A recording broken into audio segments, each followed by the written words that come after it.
নমস্কার বন্ধুরা, মনের কবিতা চ্যানেলে আমি চলে এলাম তোমাদের বন্ধু রিনা। বেশ অনেক দিন পরে মাঝে এই বিরতির কারণ কিছু কাছের মানুষের দুর্ব্যবহার, কিছু আত্মীয় পরিজন এমনই আচরণ করলো যে জীবনকে অন্যরকম পথে চালিত করলো। সেখান থেকে আবার জীবনকে স্বাভাবিক ছন্দে ফিরিয়ে আসতে বেশ কিছুটা সময় লেগে গেল। যা হোক বন্ধুরা, এরকম তো জীবন চলতেই থাকবে। যাই হোক, বেশ অনেক দিন পরে আবার তোমাদের কাছে এসেছি আরও একটা নতুন কবিতা শোনাবো বলে। বন্ধুরা, আমরা এখন দেখি চারিদিকে প্রত্যেকটা মানুষের হাতে একটা করে ফোন, কিন্তু একসময় এই হাতে ফোন ছিল না। কিছু ধনী ব্যক্তিদের বাড়িতে ছিল টেলিফোন, এবং সেই টেলিফোনের আওয়াজে মোটামুটি বাড়ির মানুষদের, সদস্যদের সজাগ করে তুলত, এবং সেই ফোনের খবর আসতো কোনো সুসংবাদ কিংবা দুঃসংবাদ। স্বাভাবিক আলোচনা হতো খুব কম, কিন্তু এখন মানুষের, প্রত্যেকটা মানুষের হাতে, ছোট কি বড়, সবার হাতে ফোন। এখন মানুষ মানুষের সঙ্গে গল্পই করে না, কারোর হাতে সময় নেই, অথচ ফোনে সর্বক্ষণ কথা বলে যাচ্ছে। বন্ধুরা, আমি কেন এত ফোনের কথা বলছি, কারণ হচ্ছে আজ আমার কবিতা একটা ফোনকে ঘিরেই। বন্ধুরা, ফোনে আমরা অনেক কিছু খবর আসার জন্যে অধীর আগ্রহে থাকি। জীবনকে একটু ভালোভাবে উপভোগ করার জন্য একদিন আমি একটা বিরাট অঙ্কের লটারি টিকিট কেটে ফেললাম।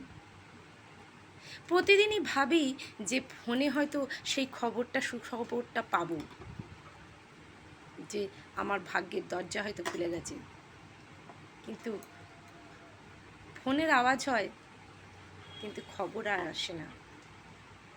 মনের মধ্যে প্রতীক্ষা বেড়েই চলেছে, তাই আজকে আমার সেই ফোন আসার প্রতীক্ষার জন্যে এই কবিতা। বন্ধুরা, একটু মন দিয়ে শুনুন, কেননা কবিতাটা শুধু আমার নয়, অনেক মানুষই আছে অনেক ধরনের খবর আশা করে বসে থাকে এবং টেলিফোনের জন্য ফোনের অপেক্ষায় থাকে। যাই হোক, আর বেশি কথা বলবো না, আসুন বন্ধুরা আমরা শুনি যে আজকে আমার কবিতা পূর্ণেন্দু পড়তির লেখা যে টেলিফোন আসার কথা। যে টেলিফোন আসার কথা সে টেলিফোন আসেনি। প্রতীক্ষাতে সূর্য ডোবে রক্তপাতে, সব নিভিয়ে একলা আকাশ নিজের শূন্য বিছানাতে। একান্তে যার হাসির কথা হাসেনি,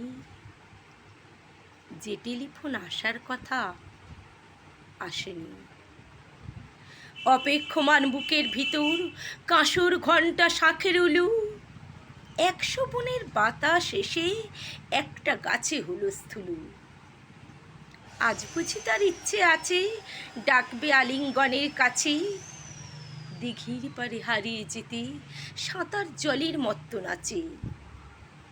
এখনো কি ডাকার সাজেনি, যে টেলিফোন বাজার কথা বাজেনি। তৃষ্ণা যেন জলের ফোঁটা, বাড়তে বাড়তে বৃষ্টি বাদল। তৃষ্ণা যেন ধূপের কাঠি, গন্ধে আঁকে সুখের আদল। খাঁ মনের সবটা খালি, মরা নদীর চড়ার বালি, অথচ ঘর দুয়ার জুড়ে তৃষ্ণা বাজাই করতালি। প্রতীক্ষাতাই প্রহরবিহীন আজীবন ও সর্বজনীন, সরবর্ত সবার বুকেই পদ্ম কেবল পর্দানসীন। স্বপ্নকে দেয় স্বপ্ন সর্বশরীর, সমক্ষে সে ভাসে না। যে টেলিফোন আসার কথা সচরাচর আসে না। ধন্যবাদ।